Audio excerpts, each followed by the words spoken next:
According to police, a bizarre series of rapes began here at the Miracle Wash Laundry in Butchers Hill.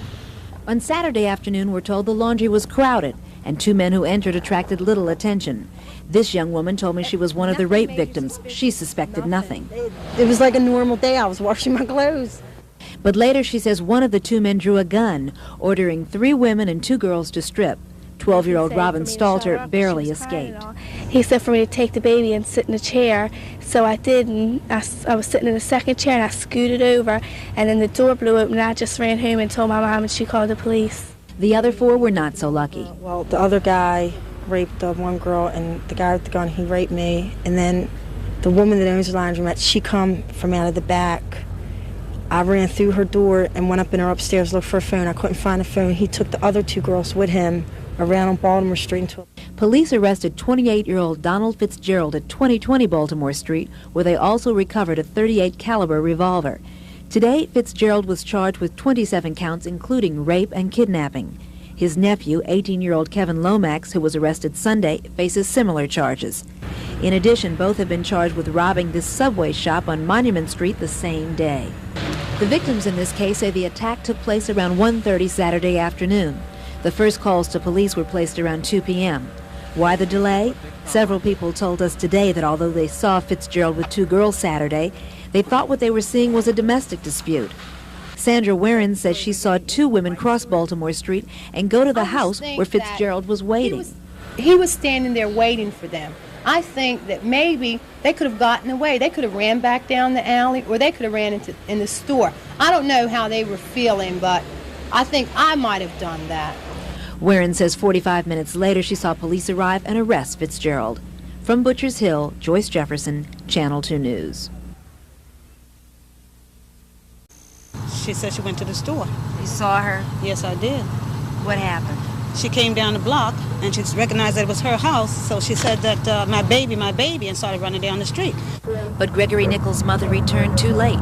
Investigators say while she was gone, 4-year-old Gregory, left alone, set his room on fire, playing with matches. And they say the fire burned for at least an hour. A maintenance superintendent spotted the smoke. Thomas Fulton broke into the house. Risking his own life, he tried repeatedly to get to the boy. I got a feeling that after whatever would have happened, he might have been afraid and he stayed upstairs. And there was a clear opening downstairs. And it's a hurt for her, even right now, it's hurting the devil out of me because I couldn't get the child. Firefighters finally pulled Gregory from his burning bedroom. Firefighter Joseph Thompson carried the child from the house and tried to revive him. We found Thompson angry and frustrated. Totally upset because it's the same situation all the time. Kids being left unattended.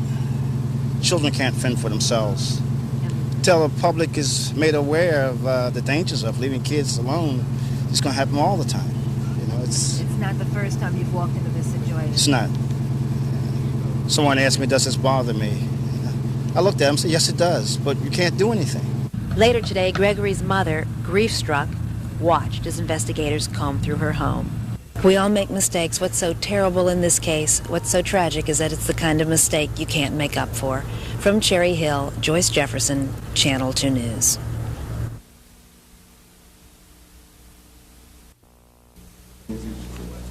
Federal prosecutors in Maryland have reaffirmed their earlier statement that former Congressman Paron Mitchell is not the target of an ongoing bribery investigation. The New York Daily News had reported earlier today that federal prosecutors were seeking Justice Department approval to indict Mitchell and 3 New York officials. But Mitchell said he was assured in a letter 2 weeks ago that he is not the target of the investigation involving the New York-based WedTech Corporation. The letter from U.S. Attorney Breckinridge Wilcox had assured Mitchell that he is not a target and that there is no evidence to suggest impropriety on your part. Mitchell was chairman of the House Small Business Committee before leaving Congress after 16 years. The investigation involves consulting fees paid to a Baltimore law firm owned by his relatives. The law firm was hired shortly after Mitchell's committee dropped an inquiry into WedTech's participation in a no-bid contract program. The investigation into WedTech has focused on an Army contract awarded in 1982 after intense lobbying by congressmen and White House officials, including President Reagan's former White House political director, Lynn Nofziger. The contract transformed WedTech from a struggling Bronx machine shop into an international defense contractor. It was Mitchell who requested a special prosecutor to investigate Nofziger's involvement with WedTech. And what does Mitchell think of all this? We caught up with him late today. It's just a blatant lie. I think it's scurrilous. I think it's scandalous. It's embarrassing to me because my reputation has been so clean and straight. And I don't know what recourse I have, but I certainly am going to look at a recourse. What they fail to realize is that I have my separate life. I'm not a member of that law firm. I've never entered into the business of the law firm. I'm not a lawyer. Therefore, we've never discussed the internal workings of the law firm with me.